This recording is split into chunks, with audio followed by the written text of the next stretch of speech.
हरि ओम। शान्ताकारं भुजगशयनं पद्मनाभं सुरेशं विश्वाधारं गगनसदृशं मेघवर्णं शुभांगं लक्ष्मीकान्तं कमलनयनं योगिभिर्ध्यानगम्यं वन्दे विष्णुभवैर्हर्षलोकैकनाथं। बोलो विष्णु भगवान की जय। चातुर्मास महात्म, 5वां अध्याय। ब्रह्मा जी कहते हैं, महामते, प्राचीन त्रेता युग में पैजवन नाम से प्रसिद्ध एक शूद्र था जो धर्म में तत्पर और विष्णु और ब्राह्मणों का पूजक था। वह न्यायपूर्वक धन का उपार्जन करता और सदा शांत भाव से रहता था। सभी लोग उससे प्रेम करते थे। वह सत्यवादी और विवेकशील था। उसकी स्त्री समान कुल में उत्पन्न, धर्मपूर्वक विवाहित और शुभ आचरण वाली पतिव्रता थी। वह भी सदा देवताओं और ब्राह्मणों के हित में तत्पर रहती थी। महात्मा पैजवन को पूर्व पुण्य के प्रभाव से धन की प्राप्ति हुई थी। वह सदा अपने लोगों के द्वारा स्वदेश और प्रदेश में व्यापार किया करता था। अपने और दूसरे के धन से भी वह व्यापार करता रहता था। इस प्रकार धर्म पर दृष्टि रखने वाले उस पैजवन को नाना प्रकार का प्रचुर धन प्राप्त हुआ। उसके 2 पुत्र हुए। वे दोनों ही पिता की सेवा करने में लगे रहते थे। धन आदि का अहंकार तो उन्हें छू तक नहीं गया था। वे अपने धर्मयुक्त आचरण से शोभा पाते थे और माता पिता की सेवा के अतिरिक्त दूसरी किसी वस्तु का आदर नहीं करते थे। उनकी स्त्रियां भी अपने सास ससुर की सेवा में अनिवार्य रूप से लगी रहती थी। पैजन का घर धन धान्य से भरा रहता था। वह स्वयं भी सदा धर्मपरायण हो देवताओं और अतिथियों के पूजन में तत्पर रहता था। उसके घर पर आया हुआ कोई भी अतिथि विमुख नहीं लौटता था। वह शीतकाल में धन और उष्णकाल में अन्न और जल का दान करता था। वर्षा काल में वस्त्र और अन्न बांटता था। भगवान शिव और विष्णु के व्रत में स्थित होकर उचित समय में वह बावली, कुआं, तड़ाग, प्याऊ और देव मंदिर बनवाता था। चतुर्मास में वह विशेष रूप से भगवान विष्णु के भजन में लगा रहता था। एक दिन ब्रह्म ज्ञान परायण, शांत तपस्वी, परम जितेंद्रिय गालव मुनि पैजवन शूद्र के घर में आए।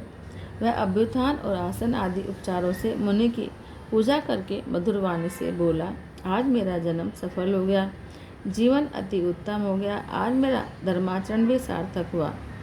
आपने यहाँ पधार कर कुल सहित मुझे उन्नत कर दिया। आपकी दृष्टि से मेरे हजारों पाप जलकर भस्म हो गए। मुझ गृहस्थ के संपूर्ण गृह को आज आपने पवित्र कर दिया।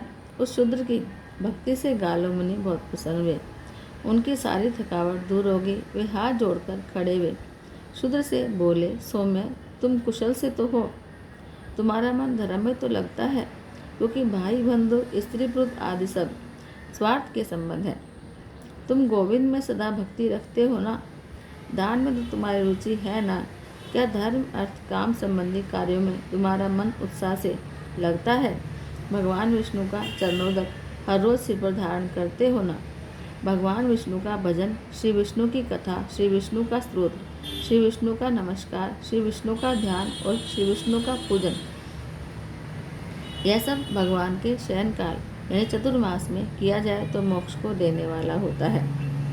ऐसा कहते हुए मुनि को प्रणाम करके शूद्र ने फिर कहा, मुने, आपकी कृपा दृष्टि से मुझे इस आश्रम का पूरा फल मिल गया, तथापि मैं आपकी उपदेश युक्त वाणी सुनना चाहता हूँ।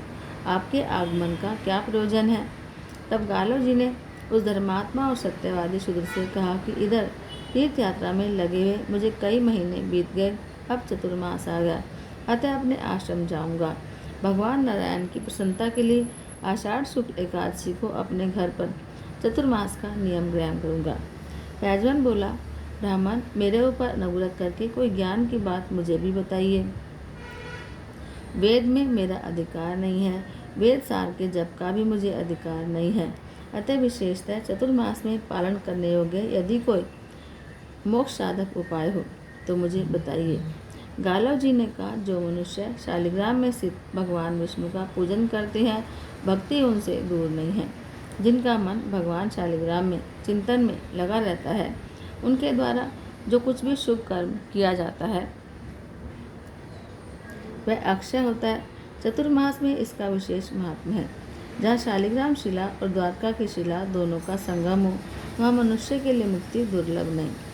जिस भूमि में सैकड़ों पापों से युक्त मनुष्यों द्वारा भी शालिग्राम की पूजा की जाती है, यहाँ पर शिला 5 कोस तक के प्रदेश को पवित्र करती है। यह शालिग्राम शिला तेजोमय पिंड है, साक्षात ब्रह्म स्वरूप है। इसके दर्शन मात्र से ही तत्काल सब पापों का नाश हो जाता है। महाशूद्र शालिग्राम शिला की उपस्थिति से सब तीर्थ और देव मंदिर पवित्र हो जाते हैं और समस्त नदियाँ तीर्थत्व को प्राप्त होती हैं।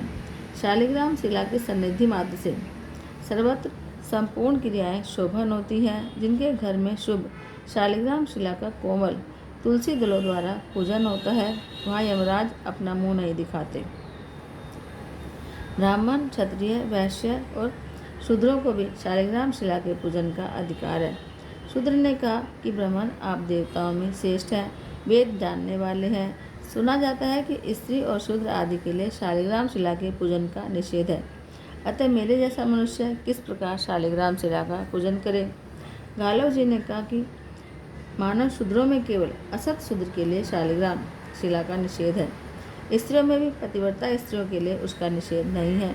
जो शालिग्राम शिला के ऊपर चढ़ाई हुई माला अपने मस्तक पर धारण करते हैं, उनके हजारों पाप उसी समय नष्ट हो जाते हैं। जो शालिग्राम शिला के आगे दीप दान करते हैं, उनका कभी यमपुर में निवास नहीं होता। जो शालिग्राम में व्याप्त भगवान विष्णु की मनोहर पुष्पों द्वारा पूजा करते हैं, जो भगवान विष्णु के चतुर्मास में शालिग्राम शिला को पंचामृत से स्नान कराते हैं, वे मनुष्य संसार बंधन में कभी नहीं पड़ते। मुक्ति के आदि कारण निर्मल शालिग्राम तत् श्रीहरि को अपने हृदय में स्थापित करके जो हर रोज भक्तिपूर्वक उनका चिंतन करता है, वह मोक्ष का भागी होता है। जो सब समय में विशेषतः चतुर्मास काल में भगवान शालिग्राम के ऊपर तुलसी दल की माला चढ़ाता है, वह संपूर्ण कामनाओं को प्राप्त कर लेता है। तुलसी देवी भगवान विष्णु को सदा प्रिय है। शालिग्राम महाविष्णु के स्वरूप है और तुलसी देवी साक्षात लक्ष्मी है। इसलिए चंदन चर्चित सुगंध जल से तुलसी मंजरी सहित शालिग्राम शिलारूप श्रीहरि को नहलाकर जो तुलसी की मंजरियों से उसका पूजन करता है, वह संपूर्ण कामनाओं को पाता है। उत्तम पुष्पों से पूजित भगवान शालिग्राम का दर्शन करके मनुष्य सब पापों से शुद्ध चित होकर श्रीहरि में तन्मयता को पाता है। शालिग्राम शिला के 24 भेद हैं।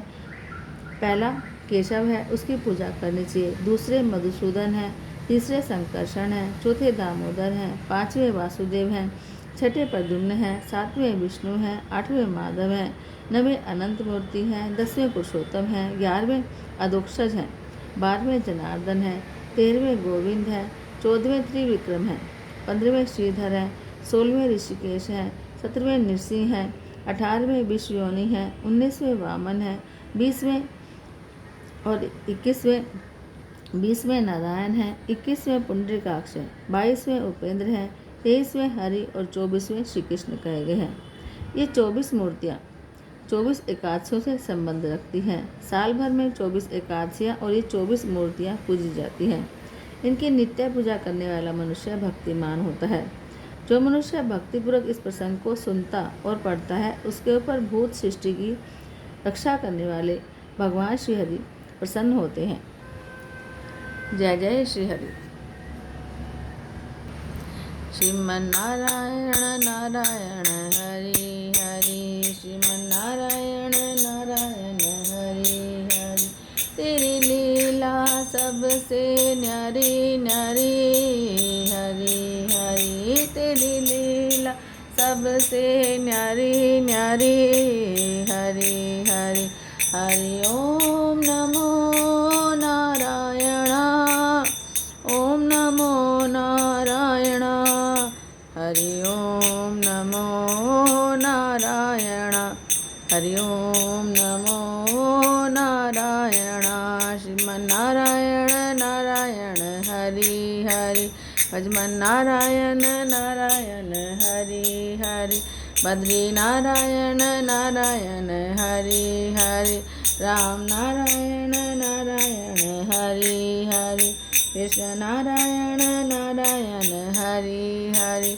हरि ओम नमो नारायण, ओम नमो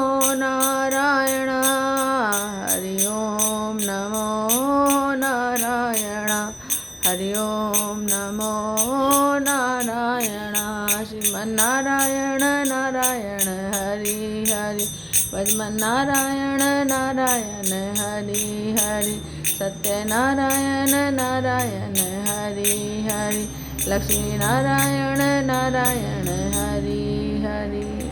बोलो श्री विष्णु भगवान की जय। जय जय श्री राधे, जय जय श्री राधे, जय जय श्री राधे।